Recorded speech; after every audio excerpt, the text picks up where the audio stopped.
আসসালামু আলাইকুম। বিএনপির নেতারা একেক সময় একেক বক্তব্য দিচ্ছেন। আজকে জাতীয় ইমাম সম্মেলনে সালাউদ্দিন আহমেদকে দাওয়াত করছে, তিনি সেখানে গেছেন, গিয়ে সেখানে বক্তব্য রাখছেন। সেখানে বক্তব্য উনি বলছেন, শরিয়া বিরোধী বিএনপি কোনো আইন করবে না। বিএনপি যদি ক্ষমতায় যায় তাহলে শরিয়া বিরোধী কোনো আইন করবে না। এবং যদি শরিয়া বিরোধী কোনো আইন থেকে থাকে বর্তমান সংবিধানে, তাহলে এটা ওনারা বাদ দিবেন। কয়েক মাস আগে আপনারা জানেন এটা নিয়ে ব্যাপক আলোচনা হয়েছে, সমালোচনা হয়েছে। মির্জা ফখরুল ইসলাম আলমগীর বলেছিলেন যে, "আমরা কোনো শরিয়া আইন মানি না, আমরা শরিয়া আইনে বিশ্বাসী না। আমরা হলাম লিবারেল একটা ডেমোক্রেটিক পার্টি। আমাদের এখানে ধর্মের সাথে কোনো সম্পর্ক নেই, শরিয়ার সাথে কোনো সম্পর্ক নেই।" তখন ওনাকে অনেকেই বলছিল আলেম ওলামাদের মাঝে যে, "এই বক্তব্য রাখলে একটা মানুষ আর মুসলমান থাকে না। ও নাস্তিক হয়ে যায়। কারণ এই বক্তব্যের অর্থ হলো ইসলামকে অস্বীকার করা।" কিন্তু একই দলের আবার বড় নেতা, উনিও স্থায়ী কমিটির সদস্য সালাউদ্দিন আহমেদ, উনি আজকে বলছেন, "আমরা ক্ষমতায় গেলে শরিয়া আইন যদি থাকে সংবিধানে তাহলে সেটা বাতিল করব এবং ভবিষ্যতে কোনো শরিয়া বিরোধী আইন আমরা করব না।" বিএনপির এই স্ববিরোধী অবস্থান কেন বর্তমানে? এই অবস্থান হলো বিএনপি সামনে নির্বাচনে ভোট পাওয়ার জন্য।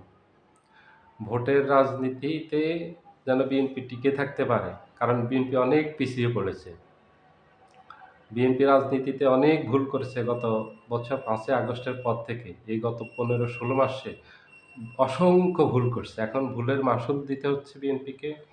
বিএনপি এখন বুঝতে পেরেছে যে আগামী নির্বাচনে ক্ষমতায় তারা নাও আসতে পারে। আগামী নির্বাচনে তারা বিরোধী দলে বসতে পারে। বিরোধী দলে বসার জন্য তাদের সকল ব্যবস্থা করে রাখছে অন্যান্য রাজনৈতিক দলগুলো। কারণ অন্যান্য রাজনৈতিক দলগুলো এখন ধীরে, ধীরে জোট গঠনের দিকে যাচ্ছে। জামাত যেভাবে ৮ দলীয় জোট করছে, যেমন আজকে মুজিবুর রহমান মঞ্জু, উনি ওনার নির্বাচনী এলাকা ফেনীতে গিয়ে এক সাংবাদিক সম্মেলনে বলছেন যে, "এনসিপি সহ আমরা আগামী নির্বাচনে একটা জোট করব। জোট করে আমরা নির্বাচনে অংশগ্রহণ করব। সেখানে এনসিপি থাকবে, গণ অধিকার পরিষদ থাকবে এবং এবি পার্টি থাকবে।"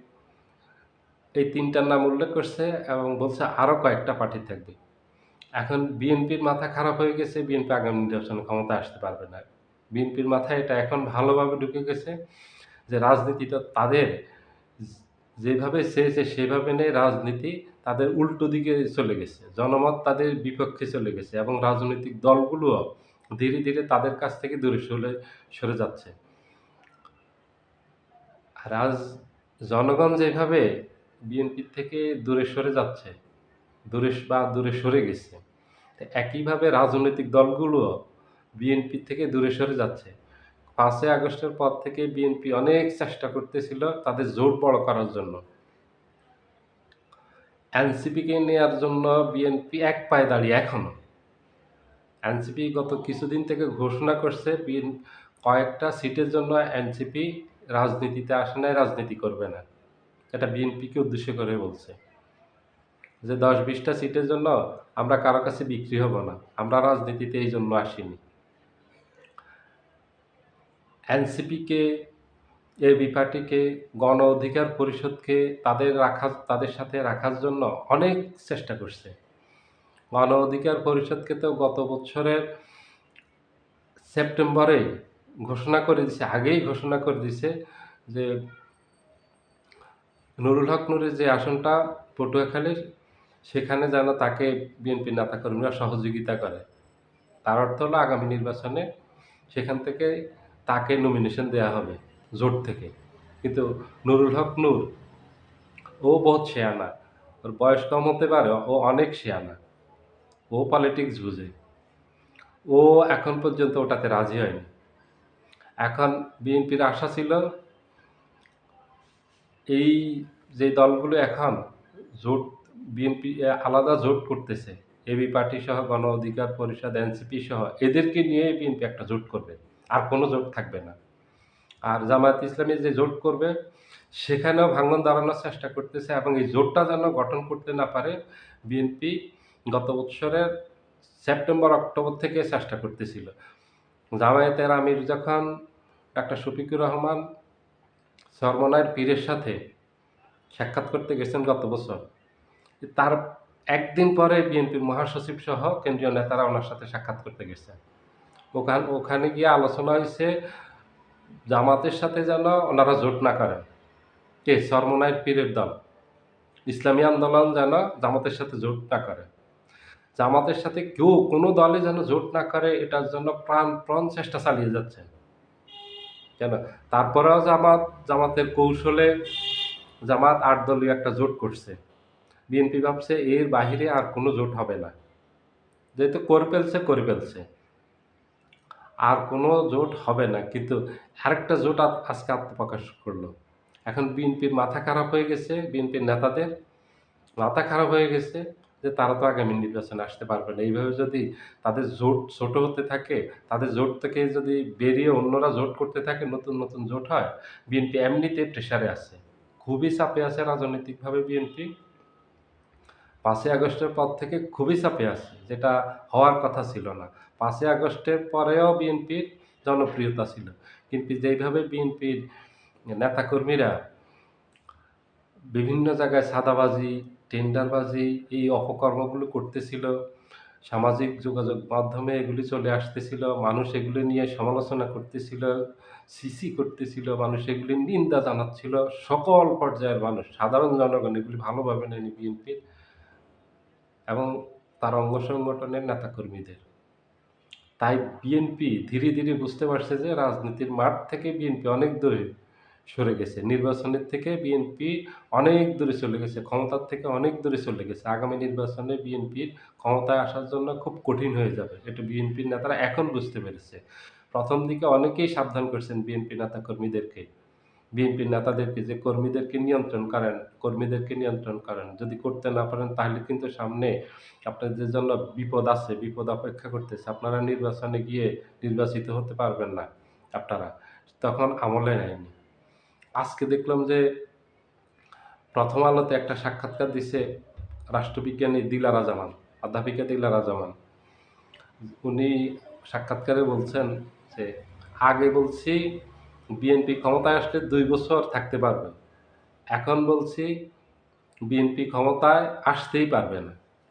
এবার বুঝছেন, আমাদের দেশের বুদ্ধিজীবী থেকে শুরু করে সাধারণ মানুষ সব এখন আলোচিত বিষয় বিএনপি আগামী নির্বাচনে ক্ষমতায় আসতে পারবে না। বিএনপি আগামী নির্বাচনে ক্ষমতায় আসার জন্যই এখন সকল আইন মেনে নিচ্ছে। এখন যদি বিএনপিকে প্রস্তাব করা হয়, আপনারা আগামী নির্বাচনে অংশগ্রহণ করলে আপনারা এই কাজটা করতে হবে যে বাংলাদেশে শরিয়া আইন চালাতে হবে, আফগানিস্তানের মতো কোরআনী আইন কায়েম করতে হবে, বিএনপি রাজি হয়ে যাবে। বিএনপির টার্গেটই হলো ক্ষমতায় যাওয়া। এই ক্ষমতার জন্যই বিএনপি এত পিছিয়ে গেছে। বিএনপির ভুল রাজনীতির জন্য বিএনপি পিছিয়ে গেছে। আজকে বিএনপি সব কিছুতে রাজি হয় এজন্য, কারণ বিএনপি ক্ষমতায় আসতে পারবে না। এবার যদি বিএনপি ক্ষমতায় আসতে না পারে, তাহলে বিএনপি আগামী ২০ বছরও ক্ষমতায় আসতে পারবে না। কারণ এই নেতাকর্মীদের চাপ আর বিএনপি সামলাতে পারবে না। গত ১৭ বছর সামলাতে পেরেছে, কারণ আছে সেটার অনেক। শেখ হাসিনার দুঃশাসনকে দায়ী করা হয়, সে অপশাসনকে দায়ী করা হয়, দমন-পীড়নকে দায়ী করা হয়। এই জন্য বিএনপি ঐক্যবদ্ধ ছিল। কিন্তু এখন কাকে দায়ী করবে? এখন তো শেখ হাসিনা নেই, তার অপশাসনও নেই, তার দমন-পীড়নও নেই। এখন কেন? এখন মানুষের কাছে তখন প্রকাশ হয়ে যাবে যে বিএনপির ভুল রাজনীতির জন্য বিএনপির এই পরিণতি ভোগ করতে হচ্ছে। তাহলে বিএনপিকে কেন এই পরিণতি ভোগ করতে হবে? বিএনপিতে এই পরিণতি ভোগ করার কথা ছিল না। ৫ই আগস্টের পরও বিএনপির অবস্থা খুব ভালো ছিল। তখনও বলছিল মানুষ যে বিএনপি ২৫০ থেকে ৬০ আসন পাবে। বিএনপি সরকার গঠন করতে কোনো সমস্যা নেই এবং সেটা সত্যিও ছিল। কিন্তু সে জনমত আর বর্তমানে নেই। বর্তমানে জনমত ঘুরে গেছে। ভোটের রাজনীতি অনেক পরিবর্তন হয়ে গেছে। বিএনপি এখন শেষে এসে বুঝতে পারছে, এখন বুঝতে পারে কোনো লাভ হবে না, বিএনপির হাত থেকে চলে গেছে। নির্বাচনের মাঠ যে বিএনপির হাতে ছিল, বিএনপির দখলে যতটুকু ছিল তার ৯০ ভাগই চলে গেছে।